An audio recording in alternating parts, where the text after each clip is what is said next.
All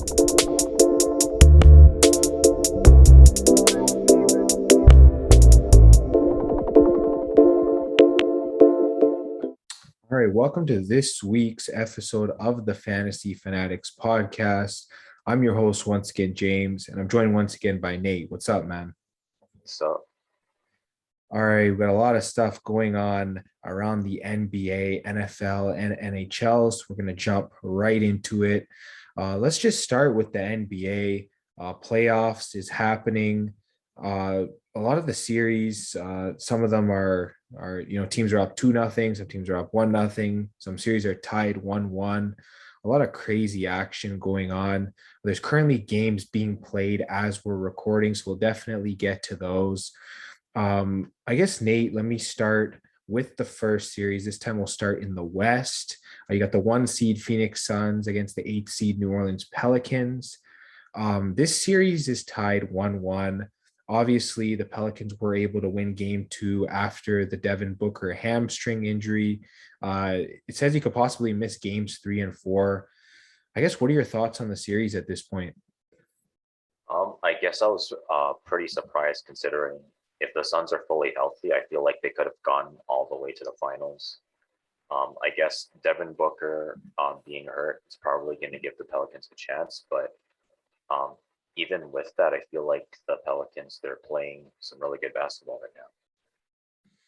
Yeah, I definitely agree that game, I believe it was Tuesday night. Yeah, they looked great. Really solid effort overall. Obviously, I do think the Suns would have won and probably covered the spread if Devin Booker was not or did not get injured. But yeah, things happened the way they happened, and the Pelicans took full advantage. I'll give them credit there. I think a lot of people were writing them off. They said 4 or 5 game series. I mean, if Booker doesn't play, I could easily see this going 6 or 7. I don't know whether the Pelicans can pull it off because I feel like the Suns would make some type of adjustments. But I guess heading into next game, it's going to be in New Orleans. The Pelicans are at home and they're actually underdogs still. Suns are favored by 1.5 points. I don't know. How do you see this game going? Do you see the Suns winning it? This is pretty much a pick 'em at this point. Yeah, give me your thoughts on game 3 happening on Friday night. Yeah, it basically is a pick 'em, like you said. I mean, it depends if Devin Booker is ready to play. Like you said, it looks like he might not play, so I guess it'll also depend on if everybody's playing for the Pelicans. So I think if everybody's healthy, I mean, they pulled off an upset against the Suns at an away game, which is really impressive. So they're at home now, and without Devin Booker on the Suns, you might actually be able to pick the Pelicans. Yeah, I might be thinking the same thing. I mean, like you said, 11-point win on the road. It's pretty good in my books. Brandon Ingram, 37 points. Like, he really popped off that game. Like, they just have a lot of good players there, even without Zion Williamson in this series. Brandon Ingram's been playing well. Jonas Valanciunas has been doing his thing. Like CJ McCollum, obviously 23 points there as well. So, I mean, yeah, they have guys that can play. Yeah, I guess that game breaker in Devin Booker, if he's not there, it's going to be really troubling for this Suns team. If they go out early, that's going to be a huge upset. I definitely agree with that. So we'll definitely have to see what happens in game 3. Yeah, let's move to the next series now, the 2-3 series. That's the Memphis Grizzlies against the Minnesota Timberwolves. That series is tied at 1. We saw that early upset, game 1, the Timberwolves taking it, but then the Grizzlies answer right back and tie up the series. I guess give me your thoughts on how this series has gone so far. I was really surprised with this as well because I was expecting the Grizzlies to, I guess, take the first game against the Timberwolves, but they were able to tie the lead up at home. So that's good. I feel like the Grizzlies, I feel like they're still favored to win possibly, but the Timberwolves could possibly pull an upset, but I feel like it's going to be like a really close, maybe like 6 or 7 game series. Yeah, speaking of close, looking at Thursday's spread for this game, Grizzlies are favored by 1.5 on the road in Minnesota. So yeah, it's pretty much a pick 'em at that point. I guess which way would you lean in that sense? Um, I feel if I remember correctly, I think both games were won at home. So I guess just going based on that, you could take the Timberwolves. But I feel like if you think that the Grizzlies are the stronger team overall, you might want to go with them instead. Yeah, I guess what I've noticed is that the Grizzlies, they've sort of been getting dominated in the paint, especially Steven Adams. So they switched to like a small ball lineup mostly for game two, and then they were able to sort of beat the Timberwolves. I don't know. What are your thoughts on that? I guess how should the Grizzlies play the Timberwolves, or how should the Timberwolves sort of respond? Um, it's gonna be hard to say. I think I feel like the small ball lineup. It looks like it worked. So I guess we'll just have to see if the Timberwolves will start playing some smaller players. But you would want to have Carl Anthony Towns in the lineup most of the time as well. So it's going to be hard to see how they balance that. Yeah, honestly, yeah, this is going to be a toss up for game three. I honestly don't know which way I'd go. I might lean with the Timberwolves just because they're at home. Like you said, you tend to lean with the home team. But obviously, the Timberwolves did upset on the road in game one. So definitely going to be an interesting series for sure. We'll now get to the 3-6 series in the West. And yeah, that's the Golden State Warriors up 2-0 on the sixth seed Denver Nuggets. Yeah, these games really haven't been that close. Almost I think one game was a 20-point win, the other one was almost a 20-point win. Yeah, do you see Denver having any chance in this series the way Golden State's been playing?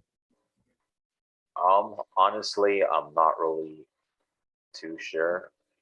I feel like if Jokic basically plays the best basketball of his life, he might be able to push them to maybe 6 games. But I feel like I would still say the Golden State Warriors are probably the favorites to win still.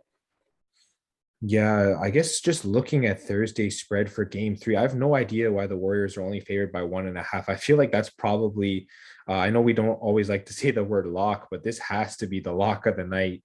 Warriors on the road. I mean, like this team, yeah, I mean, you're winning by like almost 20 at home. On the road, you should still be able to get out victory, squeak out victories. They have the deeper starting lineup, they have the deeper bench. I guess, what are your thoughts on game three? I feel like they're probably banking on, um, I guess, the home crowd in Denver like really helping the Nuggets out. But like you said, the Warriors are a stronger team overall, especially with um, the Nuggets not having Jamal Murray and they're not really fully healthy at the moment. So I feel like the Warriors should be able to take game 3 as well. Yeah, I think this is probably the series that's, it's not going to be as close. Most people thought it would be the 1-8 series, but this one looks like it could be a sweep depending on how Golden State plays in Denver. We'll now get to the 4-5 series, the Dallas Mavericks against the Utah Jazz. That one is tied 1-1. I'm surprised the Mavericks were able to win game two without Luka Doncic. His status still remains up in the air for game three. I guess he's questionable for game three. Um, I guess looking at the spread right now, they have the Jazz favored by 7 at home. I guess depending on whether Luca plays or not, I guess how do you see this game going?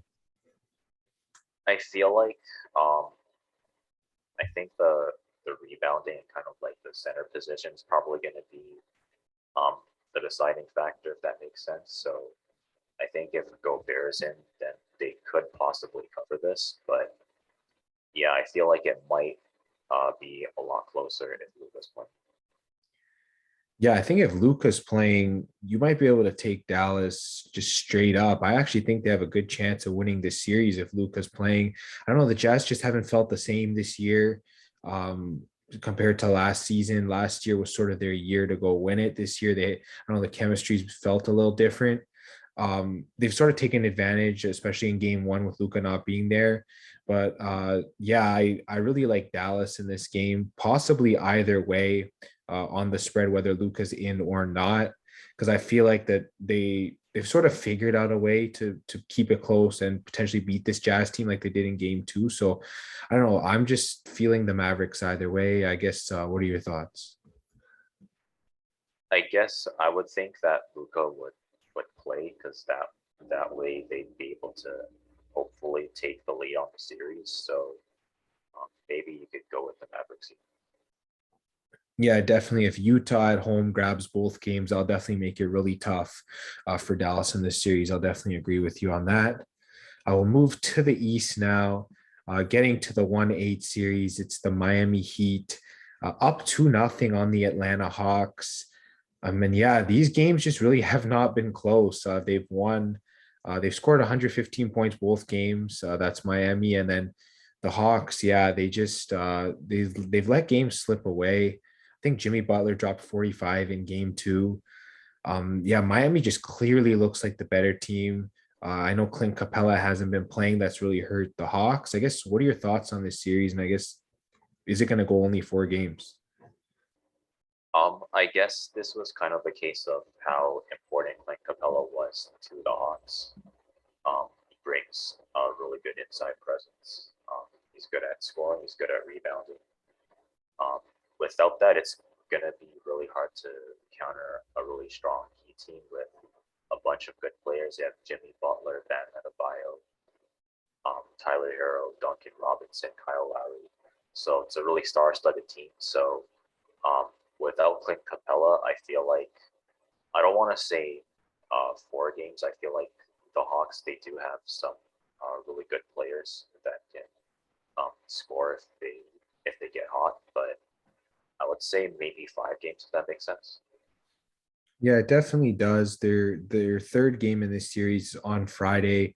And it looks like the Heat are favored by 1.5. Do you think this is the one game that the Hawks potentially take, or do you think the Heat go up 3-0 in this one? Um, I feel like for now maybe just go with the Heat. Yeah, I think I'm probably thinking the same thing. Miami, they've been one of the teams you can trust. They've been covering a lot of spread. So yeah, I think just go right back to the Heat. Unless, of course, Clint Capella comes back, then you got the home crowd advantage. You got sort of a big time player there in the paint. Then I think maybe you can take a look at Atlanta. Um, Maybe they might even be favored in that game if Capella's definitely playing. So you definitely have to check for that. And then getting to the 2-7 series, one of those games is actually being played as we're recording. Um, yeah, so prior to that game being played, the Milwaukee Bucks were up 1-0. The game is just tipping off as we speak. It is just the first quarter is just starting. So I guess we can talk about this series and sort of how it's played out so far. Milwaukee getting the win in game one. It was a bit closer than we expected, but they were the better team. I guess, what are your thoughts? Yeah, I guess it's really good for the Bulls to keep it close with the Bucks. I think I was expecting the Bucks to kind of just I don't want to say like steamroll the Bulls, but I felt like it was just gonna kind of be business as usual for the Bucks. But um, the Bulls, they looked like a deep playoff team at the beginning of the season. They had some injuries, so it was looking a little bit shaky. But hopefully, they'll be able to kind of drag the series out, or maybe even pull an upset. Yeah, it'll definitely be interesting to see how game two goes. Obviously, we're not going to be recapping it because it won't be finished by the end of this recording. So, yeah, I guess the spread was 10 in favor of Milwaukee heading into this one. We said we're leaning Milwaukee going into the game. So I just assumed that you felt that Milwaukee was just going to dominate a little bit more in game two. Yeah, that's kind of what I was going.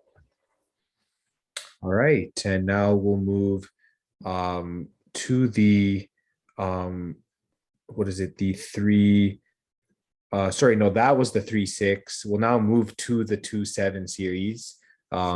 This one is Boston as the 2 seed and Brooklyn as the 7 seed. Game one, obviously, that Jason Tatum game-winning shot, the 1 point victory for the Celtics. Then you got the Celtics actually up in game two as we're recording. They're currently up by 5 in the fourth quarter. I think we had Boston covering this game. I believe it was 3.5, so looking good so far. Give me your thoughts on the series, especially if Boston goes up 2-0. I was actually really surprised in game one. I was actually expecting the Nets to, well, they did keep it close, but I was thinking maybe they could have pulled a game one upset against the Celtics. But it looks like the Celtics, they're in they're in playoff form, or maybe even more than that. So I was thinking if they won game one, maybe they'd be able to win by a slightly larger lead in game two, since 3.5 isn't really too bad if you're the favorites. So even though the Nets are a strong team, they are missing Ben Simmons. So I feel like his defense would really help in this situation. And the Celtics are fully healthy. So yeah. Yeah, Celtics, I believe they're almost fully healthy. I don't believe Robert Williams is back yet, but yeah, I definitely agree. They're a much healthier team than Brooklyn at the moment. And yeah, I feel like unless Ben Simmons does come back for this series, yeah, Boston could probably make quick work. Maybe not as quick as they have done at home. Maybe Brooklyn will put up a better fight in their home. But yeah, the Celtics definitely have a really good shot of winning this series. I definitely agree with you on that. Um, I guess we'll get now to the 4-5 series, and that's the Philadelphia 76ers against the Toronto Raptors. The Sixers did take a 2-0 series lead. Um, and they pretty much dominated both games. Obviously, the Scotty Barnes injury was huge. Yeah, give me your thoughts on this series. And I guess give me your thoughts on, I guess, the Raptors' chances. They are up by 5 currently in game 3. So they do have a chance to make this a series. I guess, what are your thoughts? So I guess at the beginning of the series, I kind of expected the Raptors to um, maybe, I guess, drag the series out. If not, I guess, upset the 76ers, mainly because they did have a positive record in the regular season, but I guess people do normally say that the playoffs are, I guess, a different animal than the regular season. So can't always rely on regular season records. So I guess this series kind of shows that a little bit. Um, I guess with this game, this is pretty much like do or die for the Raptors. So they're up by, I think, 5, if I remember correctly. Yeah, that's what it looks like. So they're doing well so far, but unfortunately, it looks like the 76ers are outscoring the Raptors in this quarter. So they're going to need a way to kind of, I guess, put the brakes on the 76ers. Yeah, it's great to see Gary Trent at least back to better health. He is leading the Raptors as we speak with 17 points. So really good to see. Hopefully Scotty Barnes comes back at some point in the series, just sort of make this series a bit closer. Definitely something that we'd like to see.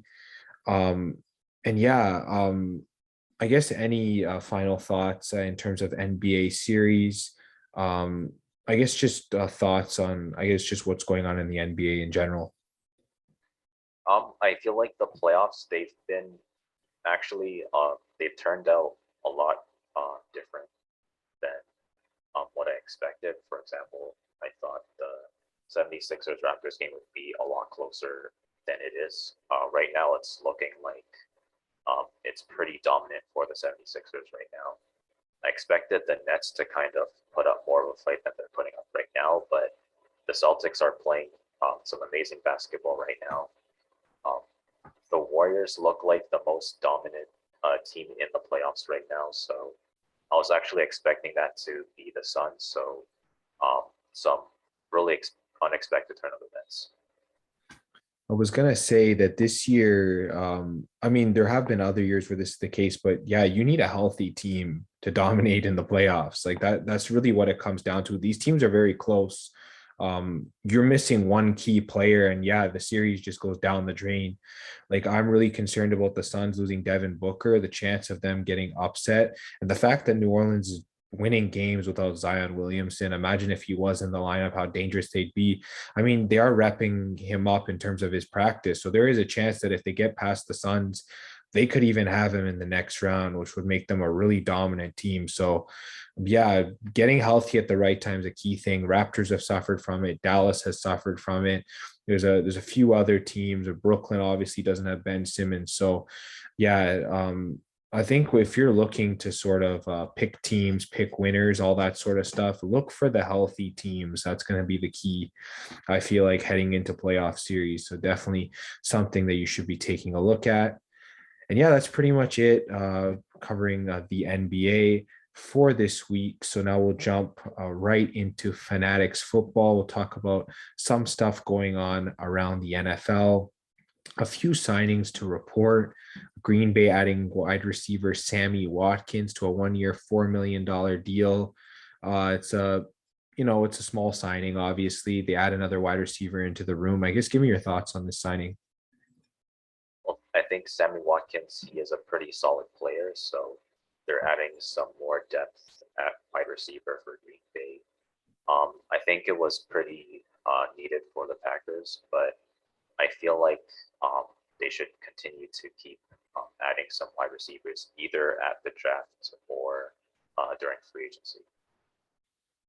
Yeah, I definitely agree. They definitely need to draft someone, whether it's in the first round or not. And yeah, I guess just stacking wide receivers gives Aaron Rodgers, I guess, a few different options. Obviously, Watkins, he's got good speed, even at his age. And yeah, he's definitely been solid for many of the teams he's played for, whether it's Buffalo, Kansas City, Baltimore, you name it. So yeah, I definitely agree with this signing. It's pretty low risk, 1 year, 4 million. They don't really have to commit to him long term, so it's definitely, I guess, a pretty decent ad in my books. And another solid signing. It looks like Stephon Gilmore, the corner, has signed with the Indianapolis Colts. Yeah, he got a 2-year deal that will sort of I believe they'll pay him 23 million with 14 million guaranteed. I don't know whether I believe that's over the course of 2 seasons. um yeah, so basically it's upwards of 23 million, so just over 11 million per year, 14 million guaranteed. Yeah, I guess give me your thoughts on the Stephon Gilmore signing. It looks like the Colts defense is going to be a lot stronger. Yeah, I guess what are your thoughts?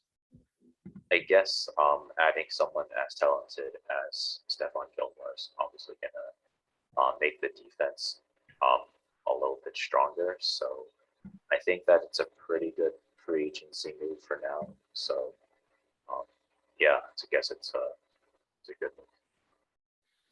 Yeah, I mean, they have a solid defense already, just adding another piece, especially a former defensive player of the year like Stephon Gilmore. I definitely like the signing. They didn't overpay for him, like they possibly would have had to if he was coming right out of New England. Obviously, he took a stop with the Panthers. Obviously, he came off of a rough injury, so that sort of lowered his value. So hopefully, he gets up to sort of that level that he was in New England. Definitely would be interesting for him to see. And I guess speaking of corners, we'll get to the Cleveland Browns. It looks like Denzel Ward has become the highest paid corner in the league, which is pretty insane. Yeah, I guess give me your thoughts on this deal. Um, yeah, like, I didn't even expect this. Obviously, he's still very young in his career. I think it's like what, 5 years, 105 million with 71.25 million guaranteed. So he's getting paid just slightly more than Jalen Ramsey per season. Yeah, you're a Browns fan. I want to hear your thoughts on this. It's really surprising. I mean, Denzel Ward is arguably the best corner on the team, so I guess you can make an argument that he deserves it. A lot of really good players we added. Amari Cooper, the Browns want to add Deshaun Watson, so I'm guessing that at the end of next season, the cap space is going to be a bit of a problem. But I think that as a player, it's good for Denzel Ward to be, I guess, awarded such a high contract. Yeah, I definitely agree. He's definitely a really solid player. Yeah, I don't know whether he should have been awarded this big of a contract, but at this point, the Browns have been signing huge deals lately. Obviously, the Deshaun Watson extension that he signed once he got traded to Cleveland. Yeah, at this point, they're somehow keeping everyone under the salary cap, which is pretty insane. I guess considering the way like how stacked this Cleveland team is. I really hope that they do well this coming season. And yeah, I think that's pretty much everything. In terms of recapping all of the signings in the league, the major ones especially. So the NFL draft is coming up in about a week's time. So I guess in terms of just looking at that, I want to take a look at a mock draft. It was written by, um, I guess, insider Peter Schrager from NFL.com. Um, Basically, it's just a mock draft based on stuff he's been hearing from around the league, as he has a lot of sources in different management positions. So we'll just start from the top here. You got Jacksonville Jaguars. Instead of them taking Aiden Hutchinson as they probably were projected to take them taking Trayvon Walker. And apparently he says that Jacksonville management, uh, they've they've been interested in going a little bit off the board sometimes and taking a player that might not be the prototypical number one pick, but that might be a more physical player. I guess what are your thoughts on Jacksonville? I guess potentially getting more physical with a guy like Walker.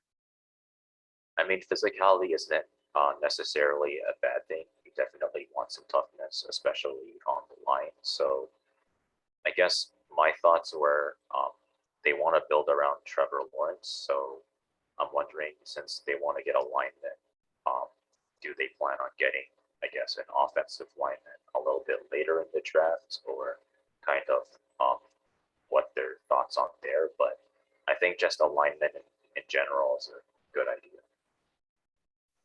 Yeah, I definitely agree. Getting someone physical definitely would be great for the Jags, especially Trayvon Walker there on the defensive line.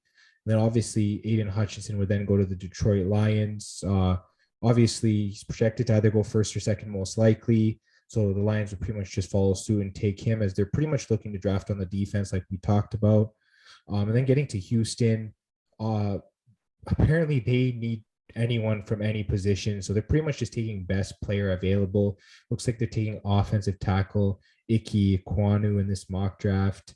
I guess what are your thoughts on Houston in general in terms of what they need to draft? I mean, like you said, they need to draft anyone and everyone, but even with that, you generally want to start with the line, because if the line isn't the best, then every other position kind of suffers. So I feel like going for the best offensive tackle available is the best bet. Yeah, I definitely agree. Then the Jets, he hasn't taken Kayvon Thibodeau, edge rusher from Oregon. The Jets are another one of those teams where they need to fill a lot of different positions. So I just assume, them taking an edge rusher would just sort of be, that idea that, they got to get a lot of pressure on the quarterback.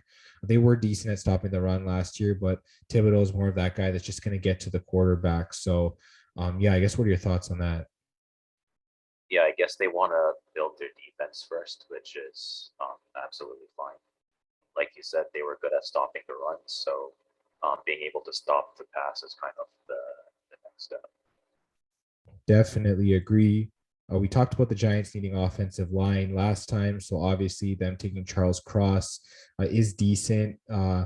Over offensive tackle Evan Neal, that remains to be seen, as Neal was originally projected to go ahead of Charles Cross, so maybe it's just them taking a different route here. We'll get to the Panthers. He hasn't taken quarterback Kenny Pickett. This is the first quarterback off the board. Obviously, the last mock draft we looked at, there were no quarterbacks in the first round. Kenny Pickett all the way at number 6 for the Panthers. Give me your thoughts on that.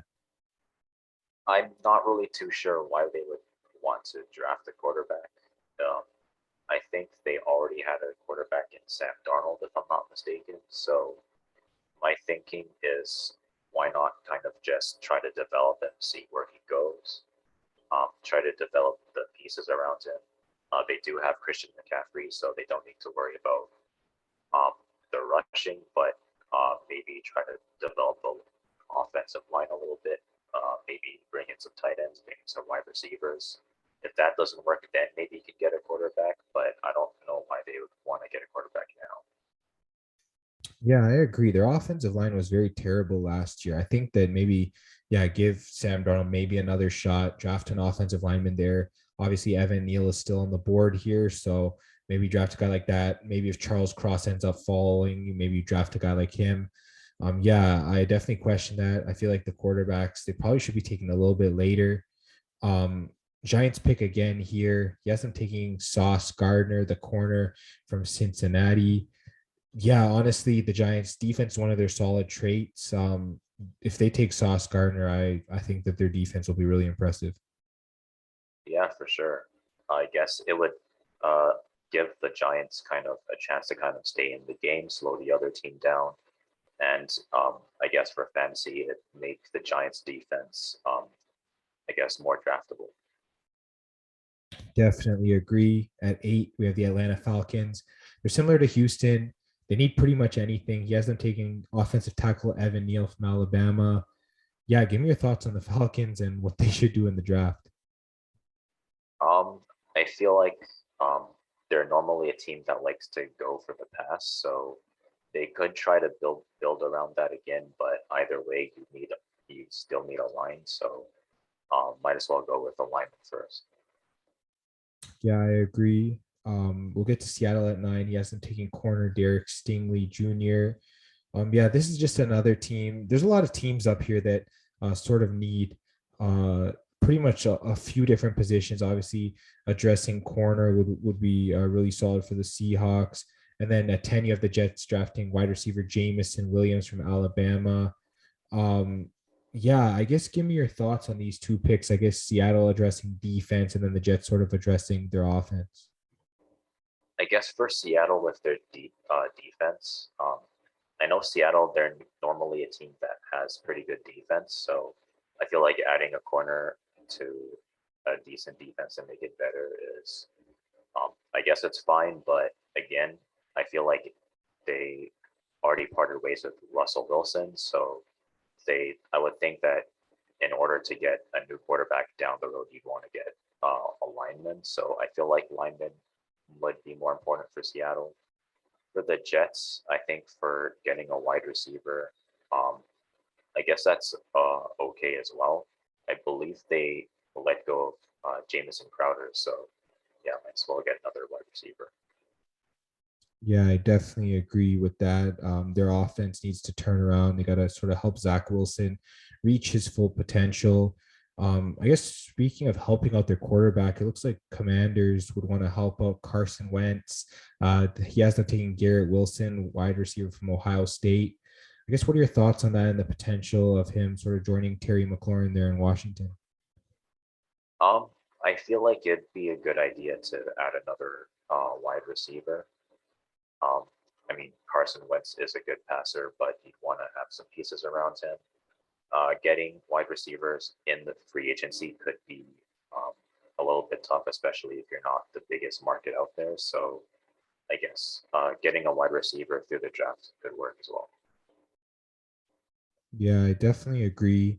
And then I guess moving to 12, got the Vikings taking edge rusher Jermaine Johnson. Obviously, the Vikings, they've always had great defense. So it's just another one of those picks, them getting back to their roots. Then you got Houston taking safety Kyle Hamilton. A lot of good defensive players in this draft. I guess, I don't know. What are your thoughts on that? Yeah, it looks like the defensive players, they've really stepped up through, I guess, college last season. So a lot of really good defensive players to pick from. So yeah, I guess it's really impressive. Yeah, getting to 14, he has Baltimore Ravens up, taking Trevor Penning, offensive tackle from Northern Iowa. It's pretty much just addressing their offensive line, considering a lot of their offense runs through there, like Lamar Jackson and the running backs. So that's pretty straightforward. The Philadelphia Eagles drafting Drake London, USC wide receiver. So, yeah, the Eagles take another shot at drafting a wideout. And then they have the Saints drafting wide receiver Chris Olave at 16, and then the LA Chargers drafting wide receiver Traylon Burks at 17. I guess what are your thoughts on this string of wideouts all going at the same time? I guess it's really interesting that I guess at this stretch of the draft would be drafting wide receivers, but it does, I guess, kind of make sense for these teams. I feel like the Eagles and the Saints. The Saints aren't really too thin, but you could always use a little bit more depth for wide receiver for the Saints. The Eagles, I think they're sorely in need of depth, so might as well go for a wide receiver. The Chargers, they don't really need too much, but I guess they might as well go for the best available wide receivers. Probably what they're thinking. So yeah. Yeah. This is basically what he's hearing. So maybe the Chargers should consider something else, but maybe they are considering a wide receiver. So we'll definitely have to see where they go. The Eagles pick again. They take linebacker Devin Lloyd.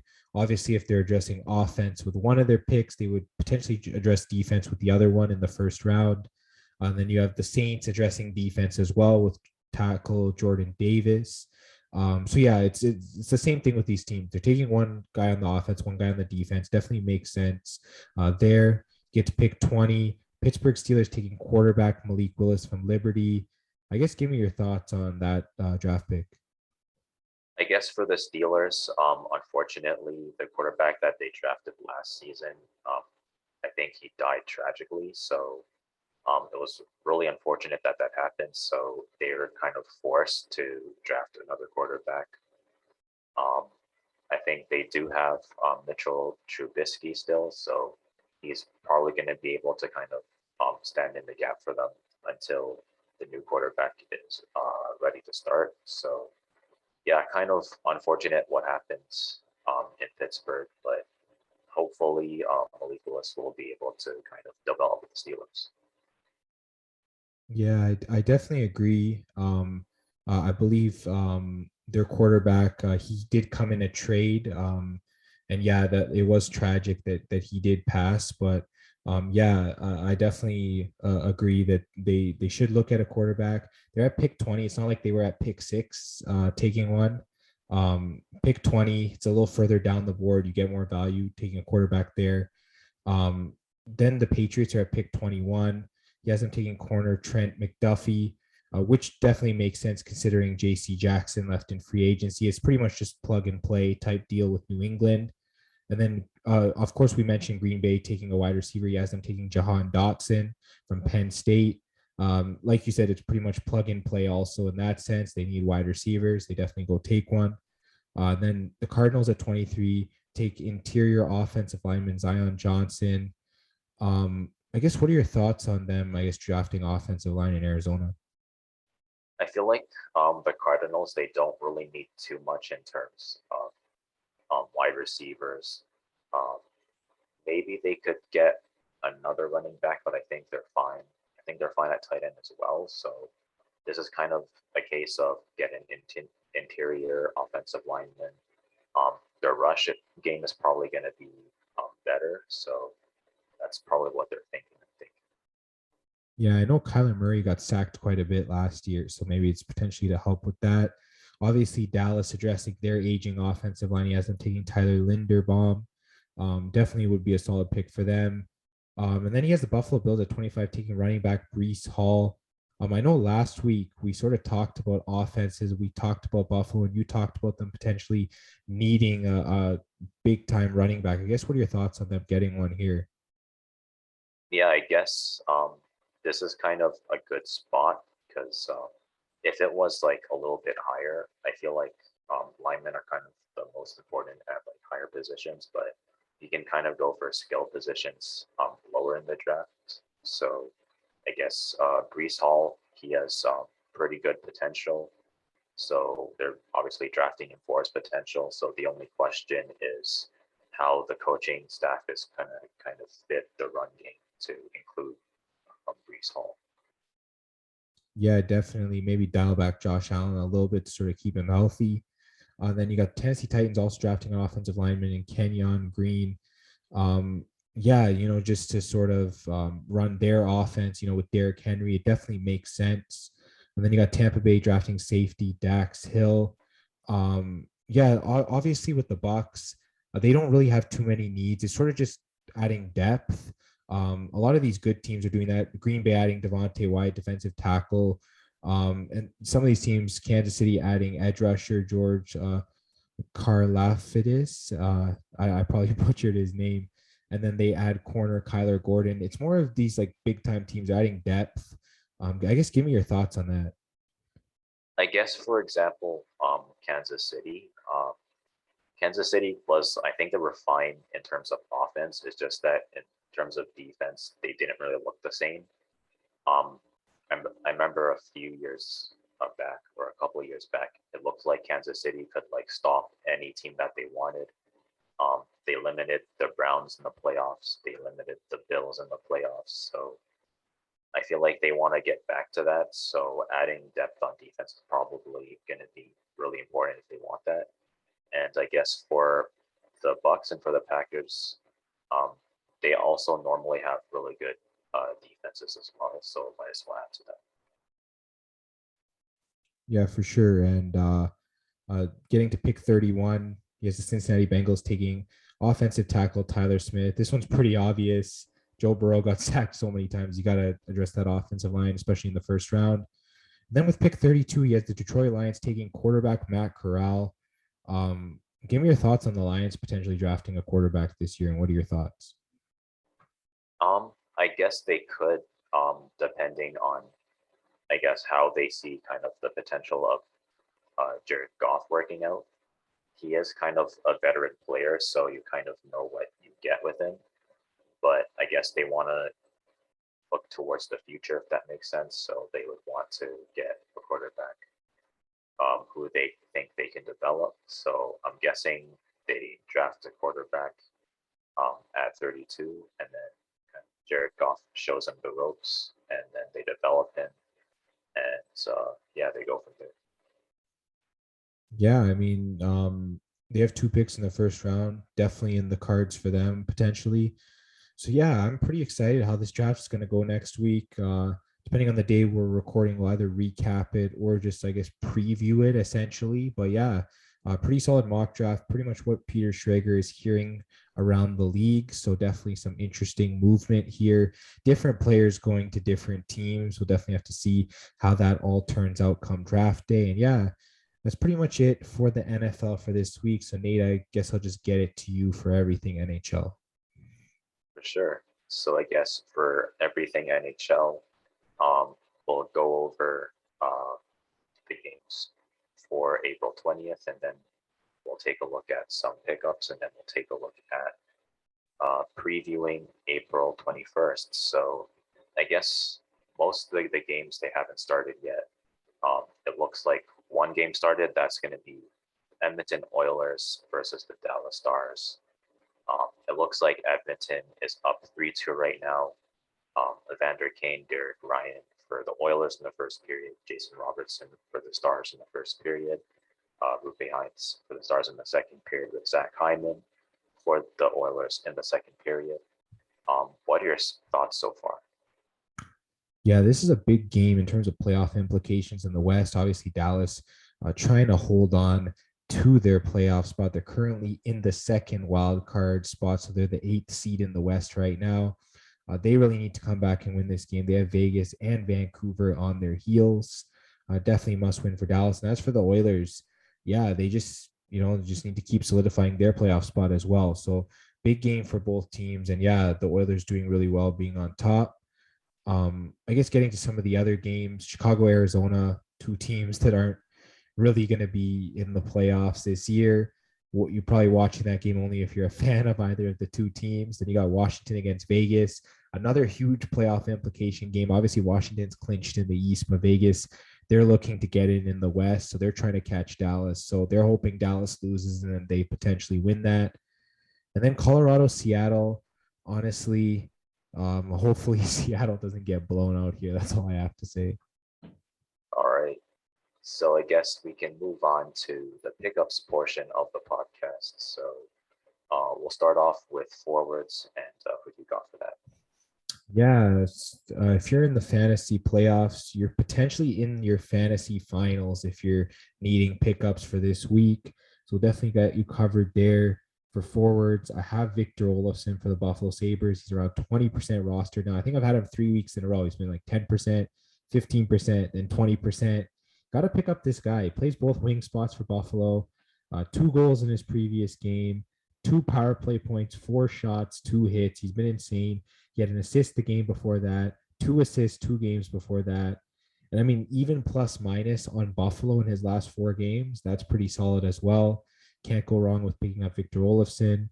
I also have Jack Roslovic for the Columbus Blue Jackets, center right wing eligible. He's around 13% rostered. And yeah, he's been on fire. I believe in his last 5 games, he has 7 goals, he has 2 assists. And I mean, this guy's a +5 on a Columbus team that's mediocre at best. He's been getting power play time. He has a power play point. He's been averaging around 4 shots per game, which is really solid. And he has 5 hits over those 5 games. So definitely a must pick up, whether it's shallow or deep leagues. Then I have Ivan Barbashev, try eligible from the St. Louis Blues. He is close to 50% rostered, so he might not be available in most leagues. But yeah, he's a really solid hit specialist. I think he had 7 hits in his last game, then 7 hits in the 2 games combined before that. He has 3 points in his previous 3 games. Yeah, just really solid overall in multi-category leagues. So definitely add Barbashev there. And then I have one sleeper pickup. Talking about young prospects that have sort of jumped into the NHL after their college season has finished. I know Owen Power was the big name on defense for Buffalo, but in terms of fantasy, I like center Matty Beniers better for Seattle. He's around 10% rostered, and he's been added about that much in the past week. He's played 3 games so far for Seattle, 2 goals, 1 assist, 3 points. So 3 points in your first 3 NHL games, pretty solid. He's playing on the power play. He's got a power play point there. He has 7 shots in those 3 games and 3 hits. I mean, the guy, he's a rookie, but he's doing pretty much everything. He's the biggest star on the Seattle team, 100%, as he was drafted 2nd overall last year. Yeah, this is a guy, if you're in keeper leagues, add this guy and keep him until next year. And if you're in the standard leagues, yeah, you might need him to contribute for you if you're in the finals. So definitely add Matty Beniers. Sure. And I guess for my first forward, I'm going to recommend Dylan Dubé for Calgary. He's 1% rostered, but he's gotten 14 goals, 14 assists, 131 shots. His plus minus is 0, so he's not going to hurt you in any way, but he might not really help you either. He gets a couple of hits here and there, but in terms of goals, he got 1 against Chicago, got 2 against Arizona, and he got 1 against Vegas. So he has been getting goals. He's been getting a lot of shots. So I feel like those are 2 of his biggest assets if you pick him up. And I guess for my next forward, I'll talk about Alex Chiasson for Vancouver. He has 12 goals, 9 assists. He's +3 with 85 shots for the season. Gets a little bit of hits, but I feel like he's been getting a lot of shots lately. He's been getting some goals lately as well. I think he got 2 against Arizona. He got 1 against San Jose. He got 2 against Arizona earlier in the month as well. And it looks like the Canucks are facing Seattle. They're facing LA. They're making a playoff push. So I feel like there's a chance that he could make some more goals. Probably going to take some more shots as well. And I guess for my last pickup, I'll recommend Ross Colton. He's only 4% rostered, but for the season, he has 19 goals, 16 assists. He's +3 with 145 shots. I think against Detroit, he ended up getting 2 goals. He was +1. He had 5 shots. He had 1 hit. He gets a little bit in multiple categories. Gets a little bit of hits. Gets a lot of shots. Gets some plus minus. He's definitely not going to hurt you with +3. He gets some assists. He's been getting a lot of goals lately, so definitely take a look at Ross Colton. And I guess for defensemen, who you got for that? Yeah, let's go right back to Seattle. I got Vince Dunn from the Seattle Kraken. He's around 25% rostered. Yeah, he's been so solid in his last 3 games. He has 5 assists. He has 2 power play points. He has 3 shots, 4 hits. I mean, this guy contributing almost every category. Definitely a must add. I also have Matthias Ekholm from the Nashville Predators. He's close to 50% rostered, so not available in all leagues, but he has been solid. He's got 3 assists over his past 5 games. He's a +2 in that span. He's averaging 3 shots a game almost, and he's averaging 2 hits a game as well. So contributing almost every single category and almost every single night as well. So definitely go add those 2 defenders. So I guess for defensemen, I think people could take a look at Brandon Montour for Florida. He has 9 goals. He has 25 assists. He's +16 with 142 shots. Gets some hits as well. Gets a lot of shots. He gets assists really often. His plus minus is normally good, so you can definitely take a look at it for those. And I guess for my next defenseman, I guess I'll recommend Dmitry Kulikov from Minnesota. He's mostly a deep league pickup, but he gets 6 goals, 17 assists. He's +18 with 63 shots. So plus minus is probably going to be his biggest asset for you. He gets some assists as well, but I feel like if you need some plus minus, you can definitely take a look at Dmitry Kulikov. And for goalies, who do you have? Yeah, I got Pavel Francouz again from the Colorado Avalanche. Like I said, this guy's been winning every start. He's a backup goalie, but you need that at least 1 start a week from him. Looks like he'll be getting it as we speak against the Seattle Kraken. They're just underway at the moment. And yeah, I mean, I think he has like 15 wins on the season as a backup, a 2.49 goals against average, and a 919 save percentage with 2 shutouts. So, I mean, these are some solid stats. He's probably going to get the win for you every time he starts. That's the way it's been like over the last month. He's just been winning every start. Yeah, and there's a chance they could rest starter Darcy Kemper over the final stretch of the season. So he could be getting the bulk of the start. So he might be a solid pickup if you go take a look at him. And I guess for goalies, this may or may not be controversial, but I'll recommend Anton Forsberg from Ottawa. He's mostly a shallow league pickup, but he does have 19 wins. Save percentage is 0.917. His goals against average is 2.79. I'm mostly recommending him for his schedule. He's facing Montreal. He's facing New Jersey. He's facing Columbus. So I think those are all teams that Ottawa could possibly get some wins against. So I feel like Anton Forsberg could be a good pickup in shallow leagues. I guess depending on the schedule strength. And I guess moving on to previews, we can take a look at, I guess, Philadelphia versus Montreal. And what are your thoughts on who's going to win? Yeah, I mean, both teams have just been really bad over the course of the year. Obviously, if Montreal's starting Carey Price for this game, you have to take them. They haven't been able to score a goal in the 2 starts he's had pretty recently. So hopefully they're able to get some goals here and help them win. But yeah, I would lean Montreal at home. All right. And moving on to, I think, Detroit versus Florida. Who do you think is going to take this game? Yeah, you got to go with Florida. They're still on that winning streak. They've just been so solid over the course of these last few weeks. They even have a chance at catching Colorado for the President's Trophy to finish the season. So yeah, you got to go with Florida at home. All right. And moving on to Buffalo versus New Jersey. Who do you think takes this game? I might actually go with Buffalo. They've played better than their record recently. I feel like they're just a better overall team than New Jersey. I feel like they can get the win here. All right. And moving on to Boston versus Pittsburgh. 2 really strong teams, but who do you think takes this game? Yeah, I think Pittsburgh's starting to play better. I know both teams, they battled injuries. They've had players out of their lineup. This one's pretty much a toss-up. I might lean with Pittsburgh at home, but it could go either way. And moving on to Winnipeg versus Carolina. Do you think Winnipeg can get an upset here? They could. I think the Hurricanes are sort of trying to round things into form, though. So I might lean with Carolina, but I definitely expect the Jets to put up a fight. All right. And moving on to Battle of New York, Rangers versus Islanders. Who do you think takes this game? I think the last time they faced the Islanders did get the better of the Rangers, but I think the Rangers, they're trying to round into that playoff form.